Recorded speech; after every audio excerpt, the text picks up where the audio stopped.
यांचा यथोचित असा सत्कार या समयी होतो आहे। अनेक अनेक सामाजिक धार्मिक या कार्यक्रमांना ना नफा ना तोटा या तत्वावर अगदी दिलदार मनानं या लॉन्सला सगळ्यांसाठी दाखल करून देणारे दिलीप भाऊ यांच्यासाठी भव्य दिव्य अशा टाळ्यांचा गजर आपण देतो आहोत। अध्यक्ष महोदयांच्या करकमलांनी हा सत्कार पार पडलेला आहे। धन्यवाद।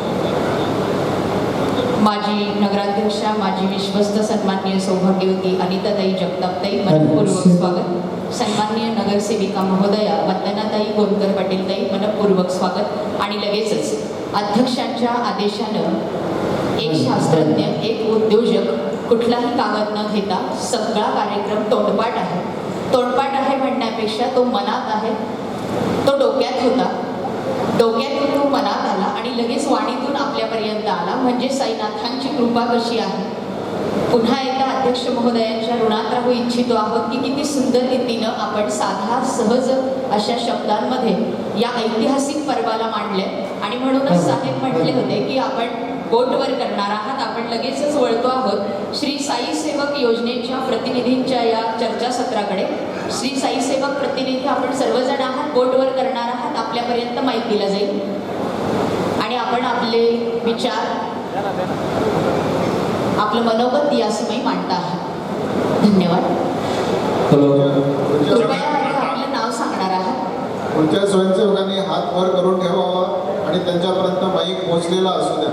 जगत माता नमस्कार। महाराष्ट्राचं कुलदैवत आई भवानीच्या चरणी मानाचा मुजरा करू।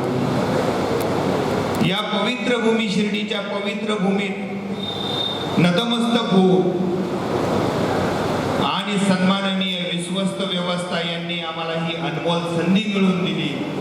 ज्याप्रमाणे श्री नारायणाची दर्शनाची संधी त्यांचं तत्वज्ञान नारद मुनींनी या जनतेपर्यंत पोहोचवलं, त्या नारद मुनींसारखं महान कार्य या विश्वस्त व्यवस्थेने आम्हाला साईबाबांच्या चरणी पोहोचवण्यासाठी केलं। त्यामुळे मी त्यांचा शतशः आभारी करून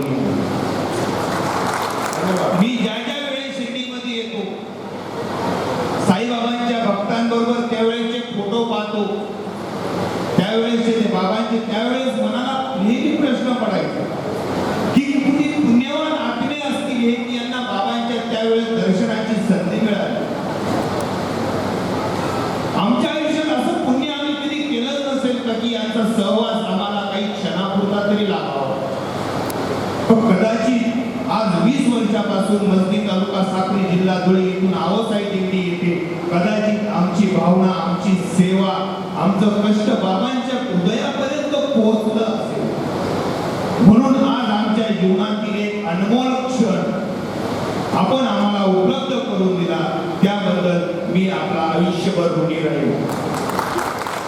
माझ्या जीवनात मी काय कमवलं याला महत्व नाही, माझ्या जीवनात मी बाबांची सेवा कमवली हे मरताना माझं एक आत्मिक सुख राहील आणि या सर्व भक्तांचं ते आत्मिक सुख राहील। त्याबद्दल मी विश्वस्त व्यवस्थेचा पुन्हा एकदा शतशः आभार मानतो। सन्माननीय वाजपेयी, माझी एकच सूचना आहे की प्रत्येकाला प्रत्येक ठिकाणी सेवेची संधी मिळावी।